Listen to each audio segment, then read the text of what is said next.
वालेकुम जी आजो आन ਤੁਹਾਨੂੰ ਅੱਜ ਮੈਂ ਆਪਣਾ ਟੱਕ ਦਿਖਾਵਾਂ। ਪਹਿਲੇ ਦਿਨ ਦੀ ਨਿਕਾਸੀ ਆ ਮਾਸ਼ਾਅੱਲਾ।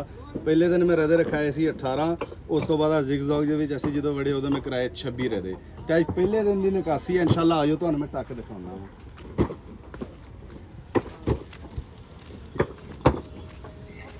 ਆ ਵਾ ਚਾਪਾ ਮਾਸ਼ਾਅੱਲਾ ਜੀ, ਬੜਾ ਬਿਹਤਰੀਨ ਟੱਕ ਆ ਜੀ। ਇਹ ਚਾਪਾ ਵਾ ਸਾਰੀ ਇਹ ਚਾਪੇ ਦੀ ਇੱਟਾ।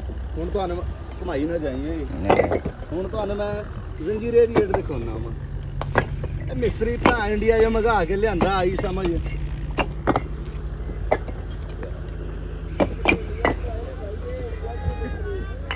ਸਪੈਸ਼ਲ ਇੱਟ ਜੀ। ਜ਼ੰਜੀਰਾ ਵੀ ਅਵਲਾ ਦਾ ਪੈਰਾਂ ਤੋਂ ਰਹਿ ਕੇ ਜਨਾਬ ਸਿਰ ਤੱਕ ਮਾਸ਼ਾਅੱਲਾ ਅਵਲ ਹੀ ਅਵਲ ਆ। ਆਵਾਜ਼ ਤੁਸੀਂ ਚੈੱਕ ਕਰ ਸਕਦੇ। ਇਹ ਜੀ ਸਾਦਾ ਭਰਾਈ ਆ 18 ਰਦੇ ਜਦੋਂ ਅੱਗ ਦਿੱਤੀ ਆ। ਪਹਿਲੇ ਦਿਨ ਦੀ ਨਿਕਾਸੀ ਆ, ਨਾ ਇਹ ਦੂਸਰੇ ਦਿਨ ਦੀ ਆ ਨਾ ਇਹ ਤੀਸਰੇ ਦਿਨ ਦੀ ਆ। ਉੱਥੋਂ ਅੱਗ ਦਿੱਤੀ ਪਹਿਲੇ ਦਿਨ ਦੀ ਨਿਕਾਸੀ ਆ ਤੇ ਮਾਸ਼ਾਅੱਲਾ ਪੈਰਾਂ ਤੋਂ ਲੈ ਕੇ ਸਿਰ ਤੱਕ ਜਨਾਬ ਅਲੀ ਅਵਲਾ। ਹੁਣ ਤੁਹਾਨੂੰ ਮੈਂ ਜ਼ਿਗਜ਼ਾਗ ਵਾਲਾ ਮਾਲ ਦਿਖਾਉਣਾ। ਉਰਾ ਹੋ ਜਾ ਮੁੰਡਿਆ,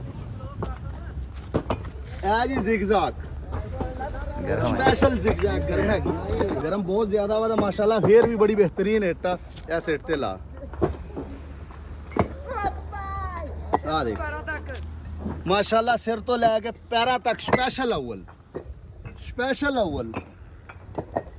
ਇਹ ਜ਼ਿਗਜ਼ਾਗ ਹੈ ਜੀ। ਚੰਗੀ ਤਰ੍ਹਾਂ ਵਿਖਾ ਮੁੰਡਿਆ। ਆਹ ਰੇੜੇ ਲੱਗੇ ਆ ਮਾਸ਼ਾਅੱਲਾ। ਸੇਲ ਸ਼ੁਰੂ ਹੋ ਗਈ ਆ। ਜਿਸ ਕਿਸੇ ਨੂੰ ਇੱਟ ਚਾਹੀਦੀ ਹੋਵੇ ਮੇਰੇ ਕੰਟੈਕਟ ਨੰਬਰ ਤੇ ਰਾਬਤਾ ਮੇਰੇ ਨਾਲ ਕਰ ਸਕਦਾ। ਆਹ ਦਿਖਾਈਆਂ ਸੀਗੀਆਂ ਨਾ, ਆਹ ਸਪੈਸ਼ਲ ਮਾਲ। ਆਹ ਦੇ नहीं मशहूरी मिस्त्री यहाँ करी जो होने ना करी अल्लाह खैर क्या करे सारा मिस्त्री सिर चढ़ा दिया ਇਹ ਮਿਸਰੀ ਫਾਰੀ ਉਹਦੇ ਚਲੇ ਗਿਆ। ये मिस्त्री भाई स्टैंडर्ड है ये फार ला ही ना बर्तन ला दिया कैसे बनाएंगे ਇਹ ਮਿਸਰੀ ਅਸੀਂ ਵੈਸਟ ਇੰਡੀਜ਼ ਤੋਂ ਮੰਗਾਇਆ ਵਾ, ਠੀਕ ਆ ਨਾ। ਇਹ ਬਿਲਕੁਲ ਵੈਸਟ ਇੰਡੀਜ਼ ਦਾ ਮਿਸਤਰੀ ਆ। ਉੱਥੇ ਇੱਟਾਂ ਪਾ ਰਿਹਾ ਸੀਗਾ ਤੇ ਉੱਥੋਂ ਜਨਾਬ ਲਈ ਇਹਨਾਂ ਰਾਬਤਾ ਹੋਇਆ ਤੇ ਉਹਨੂੰ ਉੱਥੋਂ ਅਸੀਂ ਲੈ ਕੇ ਆਏ ਆ। ਸਪੈਸ਼ਲ ਉਹਦਾ ਵੀਜ਼ਾ ਕਰਾਇਆ ਜਨਾਬ ਅਲੀ, ਇੱਥੇ ਲੈ ਕੇ ਆਏ ਮਾਸ਼ਾਅੱਲਾ। ਆ ਦੇਖੋ ਕਿੱਡੀ ਸੋਹਣੀ ਬਰਾਬਰ ਪਕਾਈ ਇਹਨੇ ਕੀਤੀ ਹੈਗੀ ਆ। ਤੇ आया ही बात रखनी है